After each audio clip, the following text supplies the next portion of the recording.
जय हिंद। भारत माता के वीर सपूतों, आगामी सेना के जवानों, स्वागत करते हैं आपका हमारे अपने YouTube चैनल आर्मी तैयारी पर। आज हम सभी आपके साथ इंडियन आर्मी जीडी के 2018 के क्वेश्चन पेपर का पार्ट 2 लेकर आए हुए हैं। हमने पार्ट 1 में 25 क्वेश्चन को डिस्कस कर लिया था बारी बारी से। क्या होता है 25 क्वेश्चन में हमने डिस्कस किया था बारी बारी से। जीके के 15 क्वेश्चन और जीएस के हमने 10 क्वेश्चन कर लिए थे। तो यदि आप सबने पार्ट 1 मिस कर दिया हो 2018 के क्वेश्चन पेपर का, तो उसके वीडियो का लिंक आपको हमारे आई बटन पर और डिस्क्रिप्शन बॉक्स में दिया जा चुका है, पार्ट 1 का लिंक। और हमने इससे पहले देखिए ये हमारा 2018 का पेपर चल रहा है, इससे पहले हमने 2019 के पेपर को कवर अप कर दिया है पूरी तरीके से। तो 2019 के पेपर को यदि आपसे छूट गई हो, आप नहीं देख पाए हो, तो 2019 के पेपर का लिंक आपको हमारे आई बटन पर और डिस्क्रिप्शन बॉक्स में मिल चुका होगा, वहां से जाकर आप 2019 के पेपर को देख सकते हो। तो चलिए आज का स्टार्ट करेंगे। आज देखिए हम लोग क्वेश्चन नंबर 26 से शुरू करने वाले हैं। देखिए क्वेश्चन नंबर 26 हमारा जैसे जीडी के एग्जाम में पार्ट 2 है, ये 25 हमने कर लिए थे। हमारे देखिए जीडी के एग्जाम में टोटल 50 क्वेश्चन आते हैं। 15 रहते हैं जीके के, जो कि हमने पार्ट 1 में कर लिए। 15 होते हैं जीएस के, जिसमें से हमने 10 कर लिए थे जीएस के, क्योंकि 15 10 25 हो गए, तो 5 बचे हुए थे। तो पहले हम सब 5 करेंगे जीएस के, जनरल साइंस, सामान्य विज्ञान के। और देखिए ये जो सामान्य विज्ञान है ना, ये आपका टोटल 10th बेस होगा, ठीक है। पूरा का पूरा आपका 10वीं कक्षा से इसमें सवाल किया जाएगा, टोटली 10th बेस होगा। चलिए देख लेते हैं क्वेश्चन नंबर 26 है, ज्योति तीव्रता क्या है। हमसे पूछा गया ज्योति तीव्रता का मात्रक क्या है, एसआई मात्रक क्या है ज्योति तीव्रता का। ए हर्ट्ज, बी कैंडेला, सी समय या फिर डी मीटर।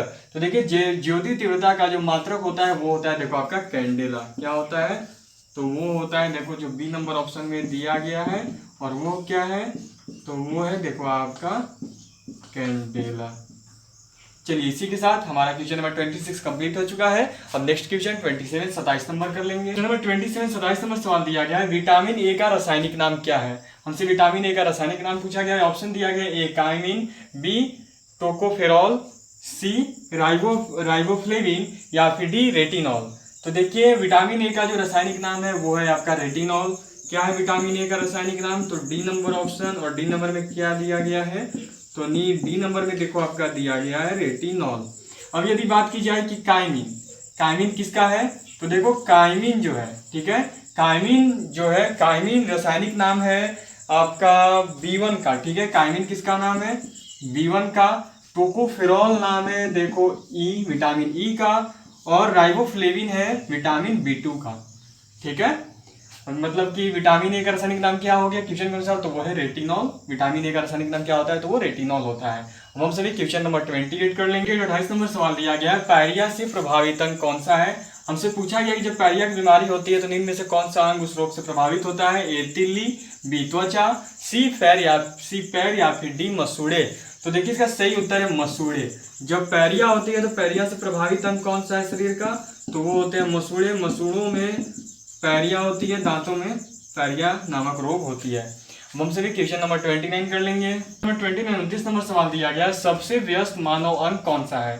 हमसे पूछा गया कि निम्न में से कौन सा मानव अंग सबसे ज्यादा व्यस्त होता है।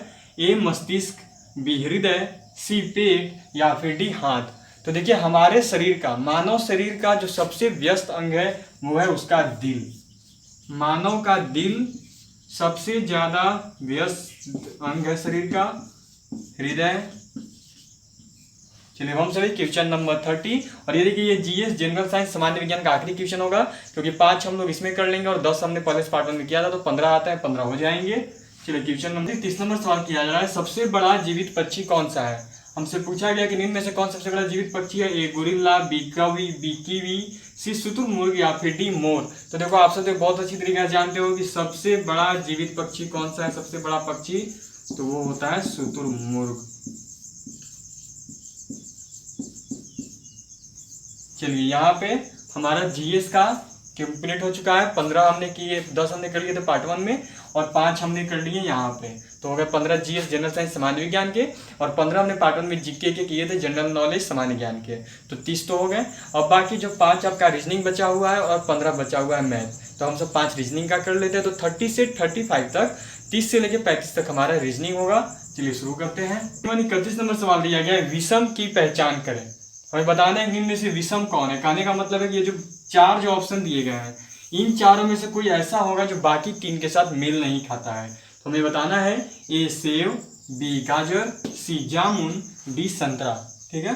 देखिए सेव कहाँ पर फलता है, तो सेव पेड़ पे फलता है, जामुन पेड़ पे, संतरा पेड़ पे, लेकिन गाजर जो है वो जमीन के नीचे फलता है। ध्यान से देखिए, सेब पेड़ के ऊपर फलता है, जामुन भी पेड़ पे फलता है, संतरा भी पेड़ पे फलता है, लेकिन एकमात्र गाजर ऐसा है जो कि जमीन के नीचे फलता है।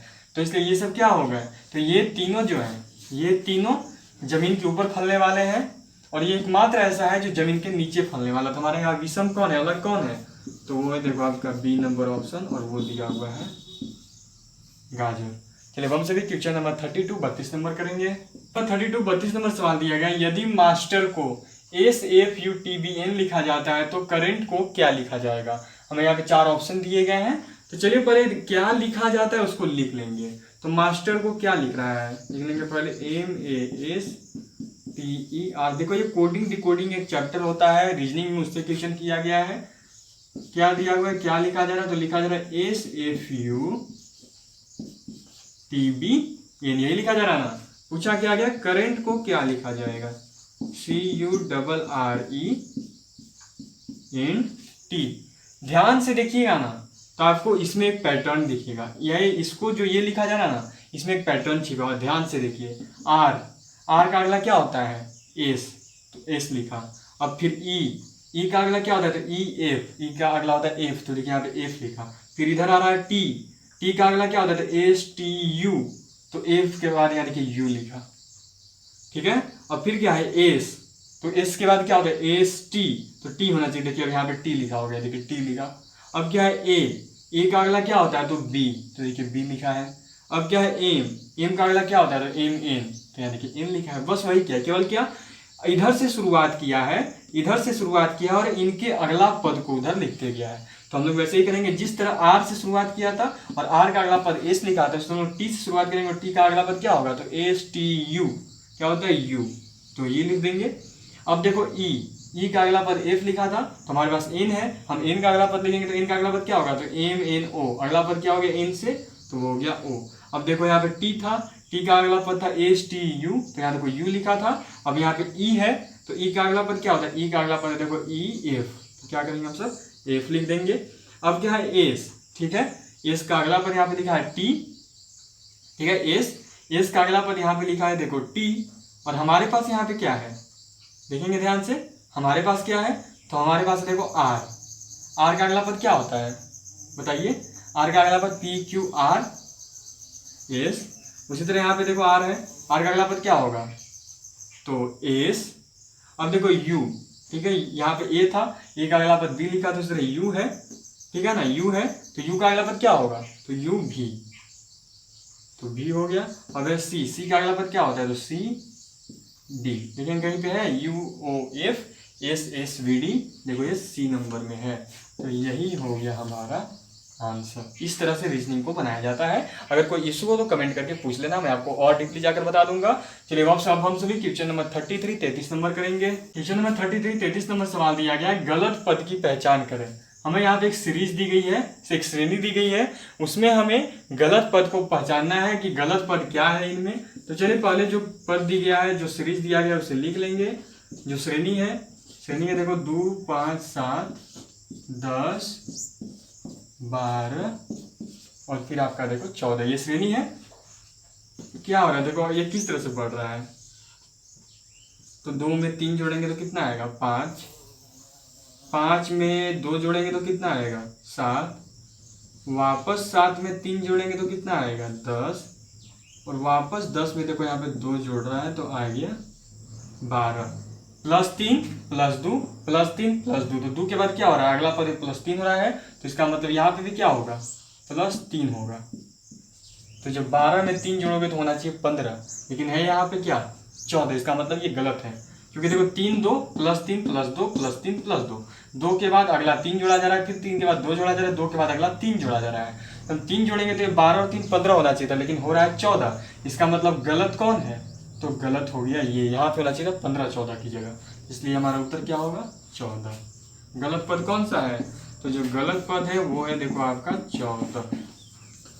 चलिए अब हम सभी क्वेश्चन नंबर 34 34 नंबर करेंगे। तो 34 34 नंबर सवाल दिया गया है, अन्य 3 से भिन्न को ढूंढिए। हमें यहाँ पे क्या करना है कि 4 ऑप्शन दिए गए हैं, इन चारों में से किसी एक को अलग को बताना है। तो देखो ये है ऑप्शन कार सड़क, कार कहाँ पे चलती है तो सड़क पे, तो हो गया कार सड़क। बी है जहाज समुद्र, जहाज कहाँ पे चलती है समुद्र पे, तो ये सही है। सी है रॉकेट स्पेस, रॉकेट कहाँ पे उड़ती है, कहाँ उड़ती है तो स्पेस में उड़ती है, तो डी भी सही है। लेकिन वो गलत पड़ रहा है सी, क्योंकि लिखा है हवाई जहाज पायलट। हवाई जहाज को पायलट उड़ाता है लेकिन हवाई जहाज उड़ता कहाँ है। जिस तरह से कार चलती है सड़क पे, जहाज चलता है समुद्र में, रॉकेट चलती है स्पेस में, उस तरह से हवाई जहाज कहाँ चलती है, तो यहाँ पे होना चाहिए आसमान या आकाश, लेकिन यहाँ पे दिया गया पायलट, इसलिए सी नंबर ऑप्शन जो है हमारा गलत है।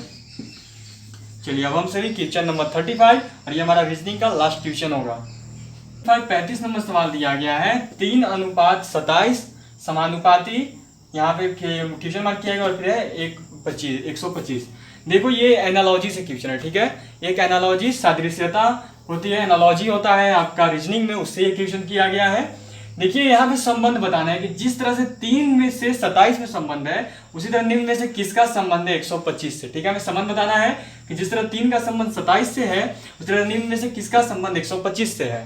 तो चलिए पहले क्वेश्चन को लिख लेंगे। क्या दिया गया है 3 27, 3 का संबंध किससे है 27 से। अब यहाँ पे वर्ड किया गया और दिया गया 125। तो देखिए 3 का संबंध 27 से कैसे होगा, हम पहले उसको देखेंगे। तो जब 3 का क्यू करोगे ना तो 27 आएगा। 3 का क्यू कितना आता है 27, करके देख लेते हैं। क्यू मतलब क्या 3 को 3, किसी का भी क्यू मतलब उसमें उससे वो संख्या 3 बार उससे गुना करना। क्या हो गया 3 तिहाई 9, 9 तिया देखो 3 तिहाई 9, 9 तिया 27, मतलब ये क्या होता है 3 का क्यू 27। तो इसी तरह पता करना होगा किसका क्यू 125 होता है। तो देखिए 5 का क्यू जो है 125 होता है, करके देखेंगे। 5 का क्यू मतलब क्या 5 3 को, चलिए 5 का क्यू 5 पचे 25 और 25 पचे होता है देखो आपका 125। तो इसलिए सही उत्तर क्या हो गया हमारा, तो हमारा उत्तर है 5। देखिए यहाँ पे हमारा 35 कंप्लीट हो गया क्वेश्चन नंबर। इसी के साथ हमारा 5 रीजनिंग भी कंप्लीट हो गया। हमने 15 कर लिए जीके के, 15 कर लिए जनरल साइंस के, और 5 कर लिए हैं मैथ के, 5 के लिए रीजनिंग के। अब देखो हमारा यहाँ से 35 क्वेश्चन हो चुका है। अब हमारा यहाँ से टोटल 15 क्वेश्चन बचा हुआ है, और जो कि आपका टोटल मैथ होगा। तो 35 से लेके 50 तक हम सभी मैथ करने वाले हैं। तो चलिए शुरू करते हैं। 36 नंबर सवाल दिया गया है 883 गुना 883 माइनस 117 गुना 117। चलिए लिख लेंगे। क्या दिया गया, देखो दिया गया है आपको 883 गुना 883 माइनस में 117 गुना 117, ये दिया गया ना। अब देखो ये क्वेश्चन देखते ही आपके ध्यान में क्या आ रहा होगा कि 3 अंक का गुना है, पहले इसको गुना कर देते हैं, फिर इसको गुना कर देते हैं, फिर घटा देंगे, ये आ रहा होगा ना। क्वेश्चन देखते ध्यान में आ रहा होगा कि 3 अंकों का गुना है, गुना करेंगे, इनको भी गुना करेंगे, गुना करके दोनों को घटा देंगे, आंसर आ जाएगा। तो देखो वो काफी लॉन्ग मेथड हो जाएगा, ठीक है, उसमें आप काफी लॉन्ग में चले जाओगे। और मैथ के लिए देखो इंडियन आर्मी आपको समय नहीं दे रही है, तो आपको जितना ट्रिकी हो सके उतना चलना है, जितना कम निकल सके उतना निकालना है। तो ध्यान से देखोगे तो ये 883 गुना 883 मतलब क्या 883 का स्क्वायर, ठीक है। अब 117 गुना 117 मतलब 117 का स्क्वायर। अब ये स्क्वायर कैसे आया, ये आ रहा होगा दिमाग में हो सकता है। तो देखो 2 संख्या है, 2 एक ही नंबर है, तो इसलिए हम उस नंबर को लिख के ऊपर में 2 बैठा सकते हैं। इस 2 का मतलब क्या है कि इस संख्या को 2 बार लिखा जाएगा। तो वापस जब हम इसको लिखेंगे तो ये संख्या 2 बार लिखा जाएगी, समझ गए। जब कोई संख्या 2 बार हो, ठीक है, जब कोई संख्या 2 बार हो तो हम स्क्वायर दे सकते हैं, जब कोई संख्या 3 बार हो तो उसे हम क्यूब कर सकते हैं। तो उसी संख्या को लेकर उसके ऊपर स्क्वायर डालने का मतलब है कि ये संख्या को 2 बार गुना किया जाएगा, ठीक है। अब फिर ये संख्या को 2 बार गुना किया जाएगा। अब देखो ये फॉर्मूला हो गया A square minus B square, ठीक है, ये एक फॉर्मूला पर है A square minus B square, और A square minus B square equal to होता है A plus B into A minus B, ये होता है फॉर्मूला, ठीक है। अब देखो मैं फॉर्मूला लिख रहा हूं, किस पे मैंने किया है, तो देखो A square minus B square equal to A plus B and A minus B, ये होता है आपका फॉर्मूला, ठीक है। तो ए हमारा क्या है, ए है 883 और बी है 117, तो A square minus B square equal to होता है ए प्लस बी, ए हो गया 883 प्लस 117 बी, फिर होता है इंटू ए माइनस बी, ए है 883 माइनस 117, ये है ना। चलिए ये हो गया हमारा। अब इसके बाद आगे बढ़ेंगे। तो 883 में 117 जब आप जोड़ोगे तो कितना आएगा, तो 7 और 3 10 का सोना हासिल, 1 8 और 1 9 और 1 10, और 8 और 1 9 और 1 हो गया 10, टोटल मेरा आ रहा है देखो 1000, ठीक है 1000। अब यहाँ पे क्या है, कुछ भी तो गुना का चिन्ह है, ठीक है, ब्रैकेट तोड़ते हैं तो गुना करते हैं तो ब्रैकेट टूटेगा, तो गुना का चिन्ह हो गया। और जब 883 में से 117 घटाओगे तो कितना आएगा, तो ये 3 है, ये 7, यहाँ से कहाँ से लिया तो 13, 13 में से 7 गया तो कितना बचा, 6 बचा। और फिर यहाँ पे कितना बचा, 7 बचे, कहाँ से लिया तो 7 में से 1 गया तो कितना बचा, 6 बचा। अब 8 में से 1 गया तो कितना बचा, 7 बचा। चलिए तो आंसर क्या होगा, तो 766 में जब 1000 से गुना करेंगे तो क्या हो जाएगा, 766 के साथ में 3 जीरो, ये आ रहा है हमारा आंसर। और ये देखो ये बी नंबर में हमें दिया गया है। अब हम सभी क्वेश्चन नंबर 37 नंबर करेंगे। 37 नंबर सवाल दिया गया है, 476 गुना 198 गुना 359 गुना 242 में इकाई अंक क्या होगा। हमसे यही पूछा गया है ना कि 476 गुना 198 गुना 359 गुना 242 में इकाई अंक क्या होगा।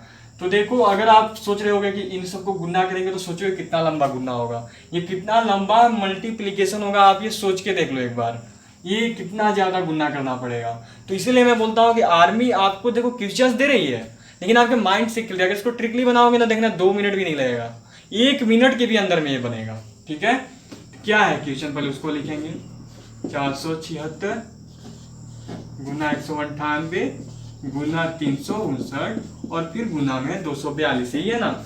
इसमें बोला गया कि में इकाई अंक क्या होगा, तो क्या करेंगे ना कि इन सभी संख्याओं के इकाई अंक को हम गुना करेंगे, ठीक है, समझे, यही पूछा ना में इकाई अंक क्या होगा। बोला कि इन सबको गुना करने पर जो संख्या आएगी उसमें इकाई अंक क्या होगा, तो उसको निकालने के लिए हम क्या करेंगे कि जो संख्याएं हमें दी गई है ना उनके इकाई अंक को आपस में गुना करेंगे। तो जो संख्याएं हैं 476 में कौन सी इकाई संख्या है 6, 198 में 8, 359 में इकाई संख्या 9 और 242 में इकाई संख्या है आपका टोटल देखो 2। अब जब गुना करेंगे तो कितना आएगा, तो 8 छक 48, 8 छक 48, 48 नवा, तो 48 गुना 9 करके देख लो, 9/72 का 2 हासिल 7 और फिर हो गया आपका 9 चौक 36 और 7 कितना होता है, तो आपका हो गया टोटल मेरे अनुसार 43, ठीक है, 432। अब 432 गुना में क्या है 2, कितना आएगा, 2 दूनी 4, 3 दूनी 6, 4 दूनी 8, कितना आ रहा है आपका देखो 864। तो अब इसका जो इकाई अंक है ना वही आंसर है, इसका जो इकाई अंक है वही इसका आंसर, जिसका इकाई अंक क्या है 4, तो हमारा आंसर क्या हो गया 4। अब अगर भरोसा नहीं हो ना तो इन सबको गुना करने में लगो, गुना करके देखो आएगा उसका इकाई अंक 4 है, ठीक है। अगर भरोसा ना हो रहा होगा कि 4 कैसे होगा क्यों होगा, अगर ऐसा लग रहा होगा ना तो इन सबको गुना करने बैठो, गुना करके निकालो, जितना आएगा देखना उसका इकाई अंक 4 ही रहेगा। अगर गुना नहीं कर सकते हो तो कैलकुलेटर निकालो, फोन है, फोन में ही देख रहे होंगे आप सब, उसमें कैलकुलेटर यूज करो जाकर और इन चारों डिजिट को गुना करो, ठीक है। इन चारों डिजिट को सेम एज गुना करो, इन चारों संख्याओं को, और गुना करके देखो कितना भी लंबा संख्या आ जाए उसका इकाई अंक जो है ना 4 ही होगा, निकाल के देख लेना। चलिए हम सभी क्वेश्चन नंबर 38 कर लेंगे। क्वेश्चन नंबर 38 38 नंबर सवाल किया गया 33.333 प्लस 3.033 माइनस 2.003 बराबर क्या होगा। तो चलिए पहले क्वेश्चन को आराम से जो है ना लिख लेंगे, क्या 33.333 प्लस में 3.033 और माइनस में दिया जा रहा है 2.003। चलिए देखिए टेंशन लेने की बिल्कुल जरूरत नहीं है, बहुत आसान है, ठीक है। देखिए एक बोर्ड मास का फॉर्म आप जानते होंगे, ठीक है। तो पहले ब्रैकेट होता है, फिर ऑफ होता है, फिर भाग होता है, फिर गुना होता है, फिर जोड़ होता है, तब घटाव होता है, ठीक है। क्या होता है, पहले ब्रैकेट तोड़ते हैं, फिर ऑफ मतलब का काम होता है, फिर उसके बाद भाग होता है, फिर गुना होता है, फिर जोड़ होता है और तब जाके आपका लास्ट में घटाव होता है। तो यहाँ पे देखो यहाँ पे जोड़ और घटाव है, तो हम पहले क्या करेंगे जोड़, क्योंकि जोड़ के बाद घटाव होता है तो इसलिए हम सब पहले क्या कर लेंगे जोड़ कर लेंगे। तो पहले इनको क्या करेंगे ना जोड़ लेंगे। तो देखिए 3 दशमलव के उधर वाले को एक तरफ और दशमलव के इधर वाले को एक तरफ। चलिए अगर ऐसे नहीं समझ पाएंगे तो मैं आपके लिए ऐसे कर देता हूँ, इस तरह से इसे बनाते हैं, ठीक है। अब क्या है देखो पहले दशमलव जहाँ पे वहां पे लिख लेंगे, पीछे वाला सारा लिख लेंगे, दशमलव के पीछे का क्या ये है ना 0.33 और दशमलव के आगे केवल एक अंक है और वो है 3। चलिए जोड़ेंगे 3 और 3 6, 3 और 3 6, 3 में 0 जोड़ेंगे तो कितना होगा भाई 0 ही होगा, पॉइंट 3 और 3 कितना हो गया 6, इतना आ रहा है। अब देखिए क्या है माइनस में है, माइनस में पहले दशमलव है तो दशमलव लगा लेंगे, ठीक है। अब 3 पीछे 3 अंक है, कौन कौन सा 0 0 3 और आगे है 2 तो लिख लेंगे। 6 में से 3 गया तो कितना बचेगा बताओ, 6 में से 3 गया तो आपका 3 बचेगा, 6 में से 0 गया तो 6 बचेगा, 3 में से 0 गया तो 3 बचेगा, दशमलव था दशमलव दिया, 6 में से 2 जाएगा तो कितना बचेगा, 4 बचेगा, और ये 3 का 3 कितना आ रहा है हमारा 34.363। कहाँ पे है देखिए 34.363, तो ये देखिए सी नंबर में है। तो हमारा सही आंसर क्या हो गया, सी। अब हम सिर्फ क्वेश्चन नंबर 39 नंबर सवाल कर लेंगे। 39 नंबर सवाल दिया गया है 6010 घटाओ 6000 भागा 10, ठीक है ना, 6010 minus 6000 divided by 10 equal to what, ये बताना है। चलो कर लेंगे पहले, क्या पहले क्वेश्चन को लिखेंगे आराम से, 6010 माइनस 6000 भागा 10।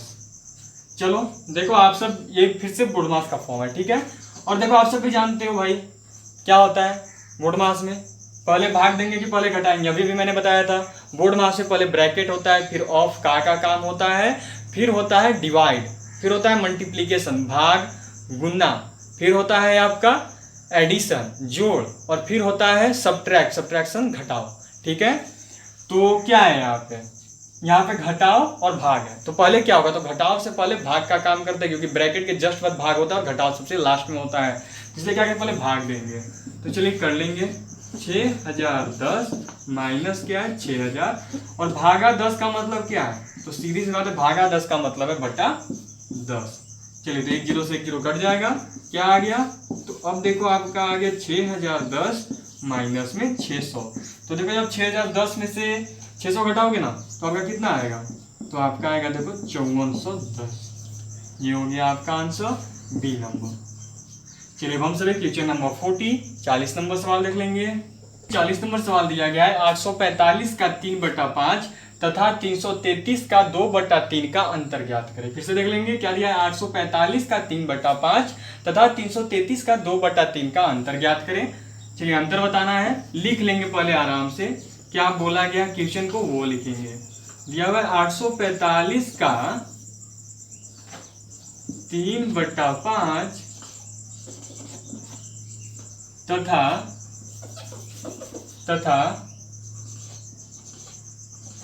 333 का 2/3 का अंतर मतलब क्या हो गया, घटाओ।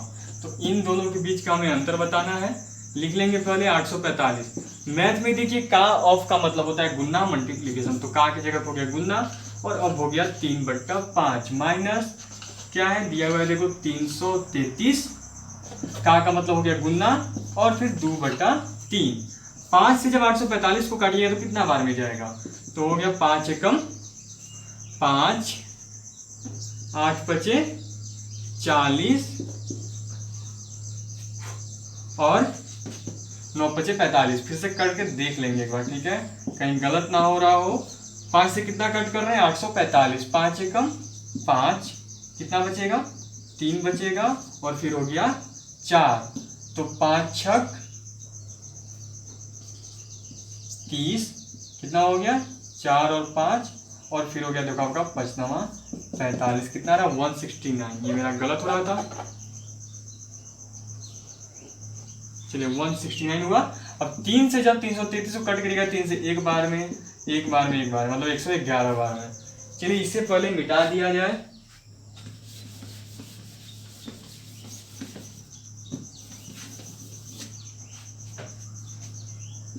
चलिए क्या होगा 169 गुना 3 माइनस में क्या हो गया 111 गुना 2, यही है ना।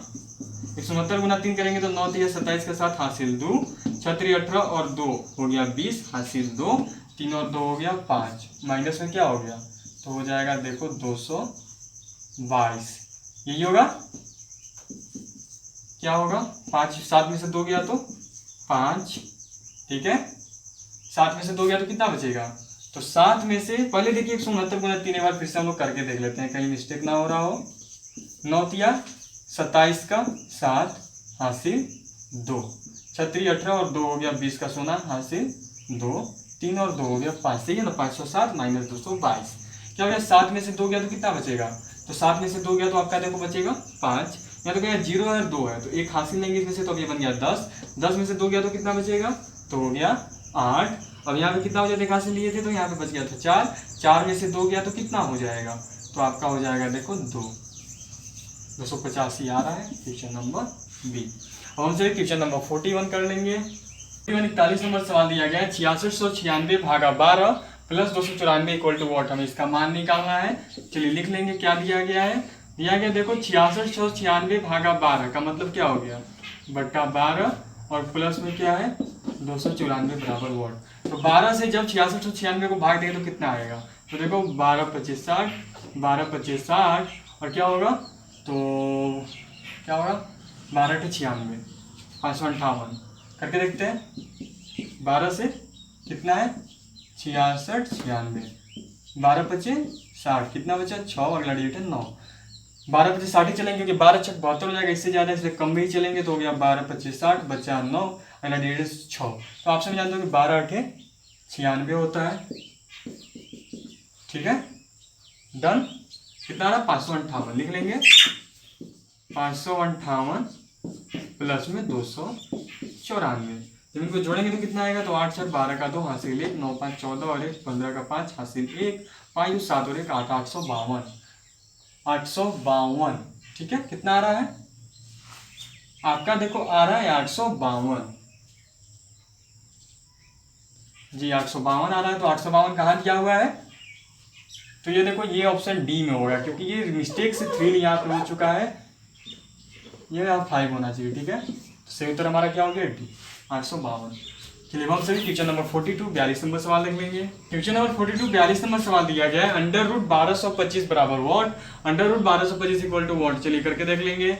अंडर रूट क्या है, तो है आपका देखो 1225, ये वर्गमूल है। वर्गमूल कैसे बनाते थे सभी को याद होगा, बचपन में कक्षा 7वीं कक्षा 8वीं में ही पढ़ चुके हो। तो चलिए 1225 को कट करेंगे, पहले 5 से काटेंगे तो देखो 5 दूनी 10 और क्या होगा, अब आगे गया तो 5 चौका 20 और 5 पचे 25 245, फिर 2 से कट, फिर 5 से ही कट होगा क्योंकि जिस संख्या के अंत में 5 या 0 होता है वो 5 से कट हो सकता है। तो 5 से कट करेंगे तो 5 चौका 20 और बचा 4, अगला डिजिट गया तो 5, तो 5 9 45। फिर देखो फिर 5 से कट, फिर 5 से 3 से कट करेंगे, 3 से भी नहीं होगा, कितना जाएगा 7 से जाएगा। ठीक है 7 7 49, तो क्या आ गया हमारा, तो एक कट क्या आ रहा है देख लो आप सब, क्या आ रहा है 5 गुना 5 गुना 7 गुना 7, कितना हो गया। वर्गमूल कैसे बनाते हैं, वर्गमूल में 2 के बराबर 1 बाहर निकलता है और वर्गमूल टूटता है, 2 के बराबर 1 बाहर निकलता है और वर्गमूल टूट जाता है। तो 2 5 है मतलब कि 1 5 बाहर आएगा, 2 7 है मतलब कि 1 7 बाहर आएगा, तो 5 7 कितना हो गया 35। 35 का है डी नंबर में सही उत्तर हो गया हमारा डी। हम सभी क्वेश्चन नंबर 43 43 नंबर कर ले। क्वेश्चन 43 43 नंबर सवाल दिया गया है √625 प्लस √484 इक्वल टू व्हाट, क्या होगा। तो देखिए लिख लेंगे क्वेश्चन क्या है, √625 प्लस में क्या है √484। ठीक है अब देखो 625 जो है ना 25 का स्क्वायर होता है। ठीक है कितना स्क्वायर होता है 25 का स्क्वायर, तो लिख लेंगे 25 का स्क्वायर प्लस में 484 जो है देखो आपका 22 का स्क्वायर होता है, तो लिख देंगे प्लस में 22 का स्क्वायर। अब देखो 25 का स्क्वायर मतलब क्या लिख सकते हैं, लिख सकते हैं ना 25 गुना 25 और प्लस में हो गया √22 का स्क्वायर मतलब क्या 2 ठो 22, तो हो गया 22 गुना 22, कितना आएगा। देखो वर्गमूल में आप सब जानते हो कि 2 के बराबर 1 बाहर निकलता है, तो 2 25 है मतलब 1 25 बाहर, 2 22 है मतलब 1 22 बाहर, तो 25 और 22 कितना होगा, तो 25 और 22 हो गया देखो आपका 2 2 4 और 5 और 2 7 47, कहाँ पे है ए नंबर ऑप्शन में है 47 हमारा देखो सही हो गया। हम सभी क्वेश्चन नंबर 44 44 नंबर सवाल कर लेंगे। 44 नंबर सवाल दिया गया है 81 का पूर्णांक है, 81 का पावर है 3/4, क्या दिया गया है, दिया गया है 81 पावर 3/4 इक्वल टू वॉट, यही दिया गया है ना। तो देखिए 81 को तोड़ेंगे, 81 को तोड़ेंगे तो कैसे टूटेगा, चलिए 81 को तोड़ के देखेंगे। ये 3 से जाएगा देखो, ठीक है 3 से जाएगा, 3 से कितना बार में, तो 27 तिया होता है 81, फिर 3 से 9 बार में 9 तिया 27 और फिर 3 से 3 बार में 3 तिया 9, क्या हो गया 3 है 4 ठो, तो हम क्या लिख सकते हैं 3 का पावर 4 इतना लिख सकते हैं ना। 81 को हम क्या लिख सकते हैं, इतना तो लिख सकते हैं, 3 है 4 ठो मतलब 3 का पावर 4, ठीक है। और गुना में अब क्या है, तो देखो जो पावर होता है पावर गुना होता है, ऊपर जो घात होता है घात आपस में गुना होता है, तो 3 का लिख दिए 4, 81 को तोड़े तो 3 का हो गया पावर 4, 81 को इतना हम लिख सकते हैं 3 का पावर 4 और गुना में था पावर देखो 3/4, तो 3/4 हो गया। ये 4 से ये 4 चला गया, क्या हो गया, तो देखो आपका 3 और 3 का पावर कितना है 3, तो 3 का पावर 3 कितना होगा, तो करके देख लेंगे कितना होगा। 3 का पावर 3 कहने का मतलब है कि 3 क्या ठो है, 3 ठो, ठीक है। 3 तिया 9, 9 तिया 27, हमारा उत्तर क्या आ गया 27। 27 कहाँ है, तो सी नंबर में। चलिए हम सभी क्वेश्चन नंबर 45 45 नंबर सवाल देख लेंगे। क्वेश्चन नंबर 45 45 नंबर सवाल दिया गया, साधारण भिन्न में व्यक्त करें। हमें इस संख्या को साधारण भिन्न में व्यक्त करना है 1.6%, 1.6% को, और देखना है कि इन चारों में से क्या आएगा। चलिए करते हैं साधारण भिन्न में इसको व्यक्त। ये दिया गया है 1.6%। अब देखिए क्या करेंगे, पहले दशमलव हटाएंगे, तो 1.6% है। अब नीचे क्या हो जाएगा, तो एक अंक का दशमलव, एक यदि दशमलव के बाद इधर एक अंक का दशमलव हटाने पर तो नीचे कितना जीरो बैठता है, 1 जीरो, तो 1.6 तो क्या हो गया, अब क्या आ रहा है देखो 16 बट्टा, ठीक है। अब देखो अगर प्रतिशत हटाएंगे तो प्रतिशत हटाने के लिए क्या करते हैं, हम 100 से भाग देते हैं, तो ये 16/10 था, और यहाँ पर क्या करेंगे तो 100 से भाग देंगे, ठीक है। 100 से भाग देने के लिए बट्टा में 100 लिखेंगे, तो 100 किस में लिखा जाएगा, गुना में, ठीक है। अब क्या हो गया ये, तो अब देखो अभी आपका हो जाएगा 16/1000। अब इसको देखो 2 से कट करेंगे, ठीक है। कितना से कट करने के लिए चलेंगे हम सब, तो हम सब इसे देखिए पहले 2 से कट करेंगे। 2 से ये कितना बार में जाएगा, 8 बार में, और 2 से कितना बार में जाएगा, तो देखो 2 से ये चला जाएगा आपका 500 बार में। अब फिर से क्या करेंगे कि इसे 2 से कट करेंगे, 2 से जाएगा 4 बार में, और ये 2 से जाएगा देख लो आपका 250 बार में। अब ये फिर से 2 से कट करेंगे तो 2 से 4 जाएगा 2 बार में, और 2 से 250 जाएगा देख लो आपका 125 बार में। अब ये कट नहीं होगा, तो लास्ट आंसर हमारा क्या हो गया, हमारा आंसर हो गया 2/125। ये कहाँ है, देखो ये सी नंबर ऑप्शन में है। चलिए इसी के साथ हमारा क्वेश्चन नंबर 45 भी कंप्लीट हो गया। अब हम सभी क्वेश्चन नंबर 46 कर लेंगे। 40 नंबर सवाल दिया गया, 1000 का 52% बराबर व्हाट। मैं बताना 1000 का 52% क्या होगा, लिख लेता हूँ क्वेश्चन पहले। 1000 का 52%, ये है ना। चलिए लिख लेंगे 1000 का मतलब मैथ में क्या होता है, ऑफ का मतलब तो का, और ऑफ का मतलब होता है गुना, और 52% है। प्रतिशत करने के लिए क्या करते हैं, 100 से भाग देते हैं, तो 100 से भाग दूंगा। ये 2 जीरो से इसके 2 जीरो कट हो जाएंगे, क्या बचा, तो 10 गुना 52 कितना हो गया, 520। कहाँ है, डी नंबर में। चलिए अब हमारा 46 भी कंप्लीट हो गया। अब क्वेश्चन नंबर 47 47 नंबर देख लेंगे। 47 47 नंबर सवाल दिया गया है, एक साइकिल को रुपये 1960 में खरीदकर रुपये 1862 में बेचा जाता है, तो हानि ज्ञात करें। हमें यहाँ पे हानि बताना है। तो देखिए एक साइकिल को रुपये 1960 में खरीदा जाता है, खरीदने को क्या बोलते हैं, क्रय, मतलब क्रय मूल्य क्या हो गया, तो लिख लेंगे क्रय मूल्य कितना है, तो क्रय मूल्य देख लो आपका 1960। उसके बाद क्या है, खरीदकर 1862 में बेचा जाता है। बेचने को देखिए बोलते हैं विक्रय, मतलब विक्रय मूल्य कितना है, लिख लेंगे विक्रय मूल्य। विक्रय मूल्य कितना है, तो 1862 में बेचा जाता है, ठीक है। अब हानि बताना है, तो देखिए हानि का फॉर्मूला होता है क्रय मूल्य माइनस विक्रय मूल्य, ये होता है हानि पता करने का फॉर्मूला। क्रय मूल्य कितना है, तो क्रय मूल्य है देखो आपका 1960, और माइनस है विक्रय मूल्य। विक्रय मूल्य कितना है, तो विक्रय मूल्य देखो आपका 1862 कितना आएगा, तो देखो जब आप घटाओगे ना तो आपका 98 आएगा, ठीक है। 98 आएगा, 98 आएगा। 50 लिख दे रहा हूं, सी नंबर, उसे 98 रुपए की हानि हुई। अब क्वेश्चन है 48 48 नंबर सवाल। 48 नंबर सवाल दिया गया, यदि a अनुपात b बराबर 3:4 तथा b अनुपात c बराबर क्या है 8:9, तो a अनुपात c का मान ज्ञात करें। हमें ये बताना है। तो देखिए a अनुपात c बताना है, ठीक है। a अनुपात c बराबर क्या होगा, तो a अनुपात c बराबर होगा आपका a अनुपात b गुना में b अनुपात c, ठीक है। इसको आगे बढ़ेंगे। a अनुपात b का मतलब क्या है, तो a अनुपात b का मतलब हो गया 3:4 गुना में b अनुपात c कितना है, तो 8 अनुपात हो गया आपका देखो 9। अब 3:4 का मतलब क्या है, तो 3/4, और 8:9 का मतलब क्या है, तो 8/9। अनुपात का मतलब होता है बटा। 4 से 9 गया, 4 से 8 गया 2 बार में, 3 से 9 हो गया 3 बार में, क्या आया 2/3, यही आ रहा है ना। तो a अनुपात c को हम क्या लिख सकते हैं, आप बताओ। ए अनुपात सी को हम ए बट्टा सी लिख सकते हैं या नहीं, क्योंकि अनुपात मतलब बट्टा होता है, तो ए अनुपात सी बराबर ए अनुपात ए बट्टा सी हो गया। तो अब देखो ए बराबर कितना आ गया, चलो क्या है, ए अनुपात सी निकालना है। ए बराबर कितना है 2, बी बराबर कितना है 3, क्या आया हमारा 2:3, बी नंबर ऑप्शन सही है। अब क्वेश्चन नंबर 48 48 हो गया चुका है। अब 49 क्वेश्चन नंबर 49 49 नंबर सवाल दिया गया है, ए किसी कार्य को 6 दिन में समाप्त कर सकता है और बी उसी कार्य को 12 दिन में समाप्त कर सकता है। तो ए और बी दोनों मिलकर उसी कार्य को कितने दिनों में समाप्त करेंगे, हमें ये बताना है। तो देखिए पहले हम क्या करेंगे कि ए उस कार्य को कितना दिन में पूरा कर रहा है, 6 दिन में। तो पहले हम ए द्वारा 1 दिन में किया गया कार्य पता कर लेंगे। तो लिखेंगे यहाँ पर ए द्वारा 1 दिन में किया गया कार्य, ए द्वारा 1 दिन में किया गया कार्य। देखिए ए जो है 6 दिन में किसी कार्य को पूरा कर रहा है, तो 1 दिन में कितना कार्य कर रहा है, तो 1/6 हो जाएगा। अगर 2 दिन में बोला जाता तो 2/6, 3 दिन में निकालते तो 3/6। उसी तरह बी का भी निकालेंगे बी द्वारा 1 दिन में किया गया कार्य, बी द्वारा 1 दिन में किया गया कार्य।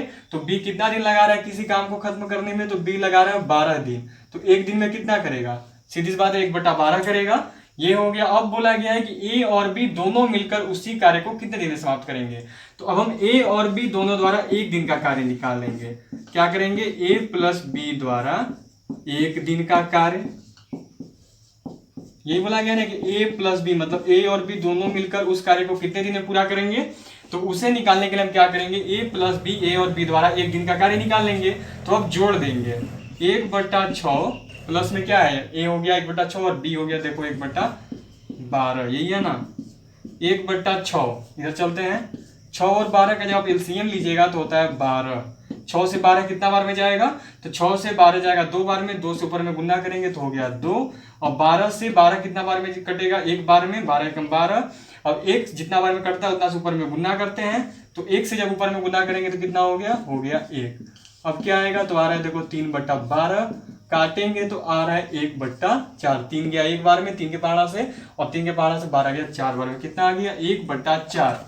तो अब लिख लेंगे दोनों द्वारा कितने दिनों में उसी कार्य को कितने दिनों में समाप्त करेंगे, तो दोनों द्वारा लिया गया समय।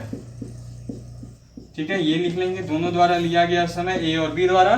कैसे निकालते हैं, आप पहले बना चुके हैं, इसको जस्ट पलट देते हैं। 1 दिन में जितना कार्य वो लोग कर रहे हैं उसी को जस्ट उल्टा कर देंगे तो हमारा लास्ट आंसर आ जाएगा। तो 1 दिन में वो लोग कितना कार्य कर रहे हैं, 1 दिन में कर रहे हैं 1/4। तो इसी को जस्ट उल्टा कर देंगे, इसी को जस्ट पलट देंगे तो हमारा आंसर आ जाएगा, उत्तर आ जाएगा। तो पलटेंगे तो क्या हो गया 1/4 मतलब कि 4/1। तो 1 नहीं दिखाते हैं, हो गया 4। मतलब कि ए और बी दोनों मिलकर उस कार्य को कितने दिन में पूरा करेंगे, तो उस कार्य को पूरा करेंगे 4 दिनों में। अब चलिए क्वेश्चन नंबर 50 आज का आखिरी सवाल कर लेंगे। 50 नंबर सवाल और आज का आखिरी सवाल 2018 के क्वेश्चन पेपर का क्या है, 6,000 रुपए पर 6% वार्षिक दर से 1 साल का ब्याज क्या होगा। ये पूछा गया है कि 6,000 रुपए पर 6,000 रुपए पर 6% वार्षिक दर से 1 साल का ब्याज क्या होगा, यही दिया गया है ना। तो देखिए जितना रुपया कर्ज लिया जाता है, ठीक है, उसको हम सब बोलते हैं मूलधन। क्या बोलते हैं, मूलधन। ठीक है, और मूलधन को सूचित करते हैं पी से। पी बराबर कितना हो गया 6,000। अब क्या है, दर को सूचित करते हैं आर से, इसको रेट लिखा जाता है, कितना है 6%। अब देखो समय कितना है, समय को सूचित करते हैं टी से, समय कितना है तो 1 साल। ठीक है, अब देखिए क्या बोला गया है, ब्याज।